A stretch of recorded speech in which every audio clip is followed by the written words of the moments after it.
Yang penting mulus sebagai perlambang atau isyarat meminta tumbal manusia perempuan. Manusia perempuan bisa pihak penerima jasa pesugihan sendiri, bisa keluarganya, atau bisa juga orang lain.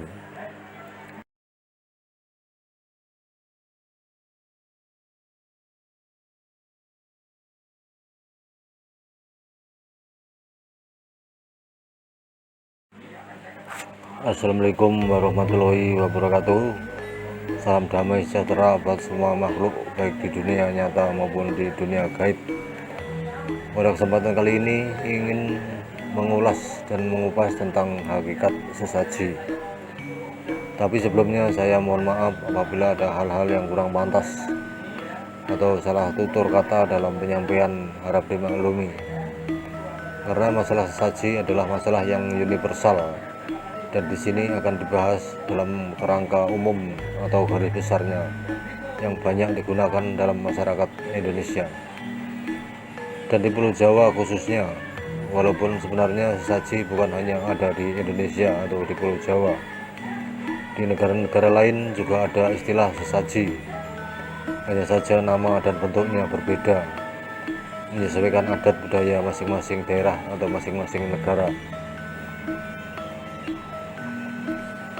Sesaji atau sesajen di luar Indonesia paling umum digunakan adalah dari jenis minyak, kemenyan, dan dupa. Minyak ritual atau minyak sesaji paling populer adalah dari daratan Saudi Arabia, Mesir, Yaman, dan lain-lain. Sedangkan dari daratan Cina paling umum adalah berupa dupa atau hiu. Berbeda dengan adat dan budaya Nusantara khususnya di Pulau Jawa. Di zaman sekarang sesaji atau sesajen di Pulau Jawa khususnya sangat beragam. Ada yang penggabungan dari negara-negara lain. Ada sebagian masyarakat menggunakan sesaji berupa minyak ritual atau minyak sesaji dari daratan Arab Saudi. Bagian masyarakat lagi menggunakan sesaji berupa dupa atau hiu Cina. Sesaji asli adat budaya Jawa secara umum berupa kembang telon, kembang setaman, kemenyan, dan juga tumpengan. Digunakan dalam acara ritual besar yang disertai acara selamatan. Meskipun demikian, masih banyak jenis sesaji yang lain, biasanya menyesuaikan kebutuhan ritual atau acara yang dilaksanakan dan menyesuaikan juga di daerah-daerah tertentu. Biasanya juga berbeda antara daerah satu dan daerah yang lainnya.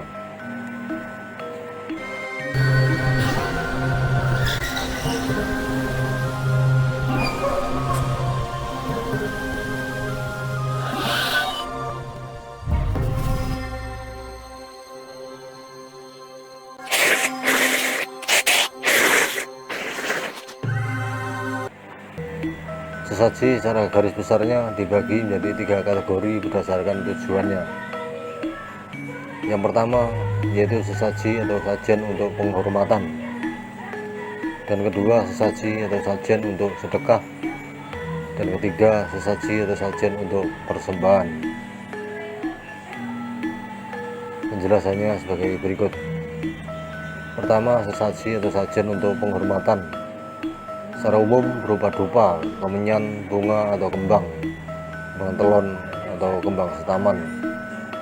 Namun sering digabungkan dengan makanan atau buah-buahan dengan tujuan untuk memberikan penghormatan pada entitas gaib yang dihormati, termasuk leluhur-leluhur yang dimuliakan maupun leluhur dari garis keturunan keluarga. Dalam adat atau tradisi Jawa, selain pemberian sesaji atau sajen, ada selamatan dan doa untuk memberikan penghormatan pada roh sedulur papat manusia yang dinamakan Brokoan Weton. Selain acara Brokoan Weton, masih banyak acara selamatan lain untuk tujuan rasa syukur, dan setiap doanya mengandung unsur penghormatan terhadap para nabi-nabi Tuhan, sehingga sering disebut rasulan. Biasanya berupa ayam ingkung sebagai tanda penghormatan pada Kanjeng Nabi Rasul, nasi golong untuk penghormatan pada Nabi Khidir dan Nabi Ilyas yang menjaga bumi atau tanah serta air. karena manusia hidup tidak bisa terlepas dari tanah dan air. Yang kedua yaitu sesaji atau sajen untuk sedekah. Dalam kategori sesaji atau sajen untuk sedekah paling umum yaitu sedekah bumi dan sedekah laut. Ini sebagai tanda rasa syukur terhadap alam semesta yang sudah memberikan kehidupan kepada manusia berupa hasil bumi maupun hasil dari laut, sehingga ada acara ritual khusus yang dilakukan masyarakat setempat untuk ritual sedekah bumi maupun sedekah laut tersebut. Biasanya dilakukan bersama-sama secara bergotong royong. Sesaji atau sajen sedekah bumi atau sedekah laut secara umum berupa hasil bumi dan tumpengan besar. Kemudian masyarakat setempat makan bersama-sama setelah dibacakan doa. Dan untuk acara sedekah laut ada acara larungan, melarung atau menghanyutkan tumpengan ke laut atau ke danau. Selain melarung tumpengan dan makanan lain, sebagian masyarakat menggunakan tambahan sesaji berupa kembang telon atau kembang setaman sebagai pelengkapnya.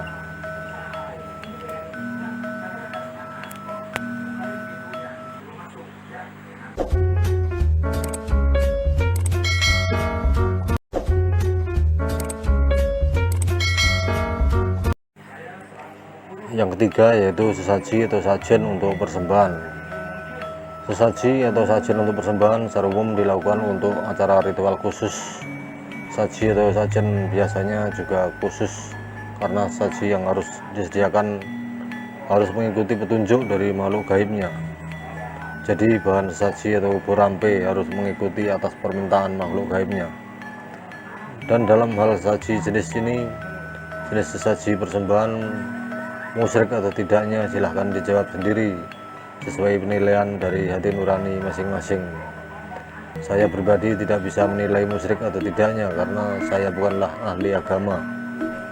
Kalau sahabat semua ada yang beranggapan saji atau sajen untuk tujuan persembahan atau ritual pesugihan ini dikategorikan musyrik, ya silahkan saja. Alasannya karena ritual bertujuan berharap bantuan atau imbalan dari makhluk halus atau makhluk gaib tertentu. Biasanya tujuan ritualnya untuk pesugihan, baik pesugihan golongan putih maupun pesugihan golongan hitam. Sesaji tujuan untuk persembahan ada kalanya sang gaib meminta sesaji hewan berupa ayam hitam mulus, ayam warna putih mulus, ayam blorok atau lurik, kambing sepasang maupun kambing gendit. Pada umumnya sesaji hewan tersebut untuk tujuan pesugihan, baik penarian uang gaib atau dana gaib, bank gaib, tuyul, dan pesugihan lainnya, termasuk penarian harta karun. Tapi dengan catatan tidak semua ritual pesugihan menggunakan sesaji hewan, tapi konsekuensinya hampir sama. Semua saji berupa hewan tersebut hanyalah merupakan perlambang atau isyarat yang diminta oleh makhluk gaib yang memberikan jasa pesugihan tersebut. Perlambang atau isyaratnya sebagai berikut. Yang pertama, ayam hitam. Ayam hitam sebagai perlambang atau isyaratnya meminta tumbal manusia laki-laki.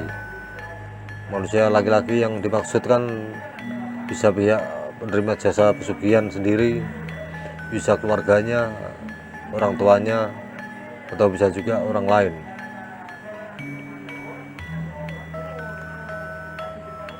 Selanjutnya yaitu ayam putih mulus.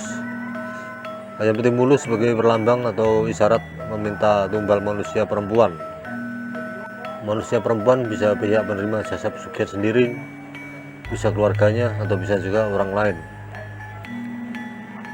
Dan selanjutnya yaitu ayam blorok atau lurik sebagai perlambang atau isyarat meminta tumbal manusia laki-laki maupun perempuan, bisa pelaku pesugihan sendiri, anaknya, keluarganya, saudara, atau orang lain. Dan selanjutnya yaitu berupa kambing sepasang. Kambing sepasang sebagai perlambang atau isyarat meminta tumbal sepasang suami dan istri. Hampir setiap jasa yang berkaitan dengan pesugihan resikonya adalah nyawa manusia. karena semua jasa pasti ada tebusan dan imbalan, tentu imbalan yang sebanding. Begitu juga dengan pesugihan, sehingga sesaji atau sajian tujuan untuk persembahan tentu bertentangan dengan ajaran ketuhanan, karena ada unsur meminta imbalan atau jasa tertentu serta mengadakan ikatan perjanjian dengan gaib-gaib pemberi jasa, umumnya adalah jasa pesugihan. Diharapkan pada teman-teman dan sahabat semua memahami tentang sesaji atau sesajen, mana sesaji yang musyrik dan mana sesaji yang tidak musyrik. Tidak semua sesaji adalah tergolong musyrik. Demikianlah uraian singkat mengenai sesaji atau sajen dalam adat dan budaya Nusantara, khususnya adat dan budaya Jawa. Semoga bisa menambah wawasan dan pengetahuan bagi kita semua. Saya tidak bermaksud menggurui atau mengajarkan paham tertentu. Belajar bersama-sama mengenai adat dan budaya Nusantara yang begitu kompleks dan rumit.